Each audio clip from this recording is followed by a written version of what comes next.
You're watching Loudmouths, brought to you by Cheapo Air. Welcome to Loudmouths, the great debate presented by Cheapo Air. I'm John Hein alongside Eamon McAnaney, and Tom Brady is now officially a Tampa Bay Buccaneer. But here's the big question, Eamon. Is he a bigger New York villain than Indiana Pacer Reggie Miller?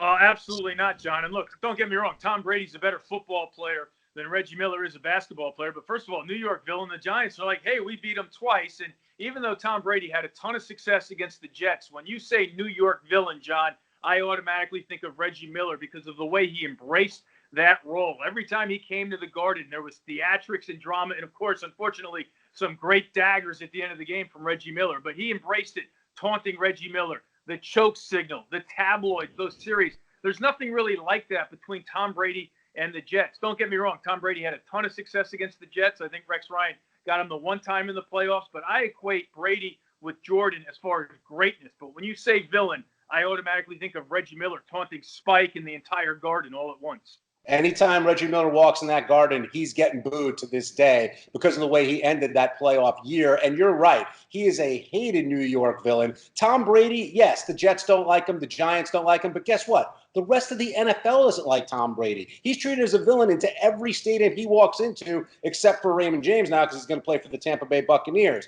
So when I think about Brady, I think of him as a villain, but not just torturing New York. He tortures the entire country. We're talking New York specifically. And for me, I go to Shea Stadium and I think of the great Chipper Jones. Chipper Jones was a guy who absolutely destroyed the Mets. And when he heard his name, Larry, being called from the crowd, he just smiled and hit more home runs. This guy named his kid Shea. And like Reggie Miller, he reveled in the fact that New York fans couldn't stand him. He raised his game. He played better. And the Mets trying to improve year in, year out, the Braves keeping him down. A big reason for that was Chipper Jones. John, there's no arguing that Chipper Jones owned the Mets, but when you mention an Atlanta Brave who the Met fans hated, I automatically start thinking about John Rocker and all the drama that came with that. Obviously, he took the fun out of it with his comments to Sports Illustrated, but in that playoff run, I'll never forget when he struck out Mike Piazza and walked off the mound, was being taunted by Met fans and say, "What are you talking about? I just struck out your best player."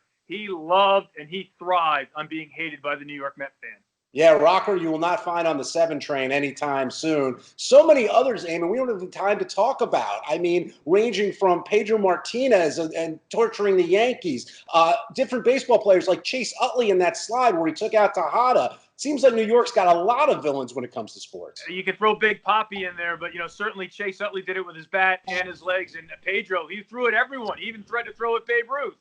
Yeah, so that's going to do it for the Loudmouths Great Debate. Thank you, Eamon McAnaney. We'll be back tomorrow to argue more sports because, let's face it, we're at home and we've got plenty of time to do it. Thanks for joining us, everybody. And remember, wash those hands.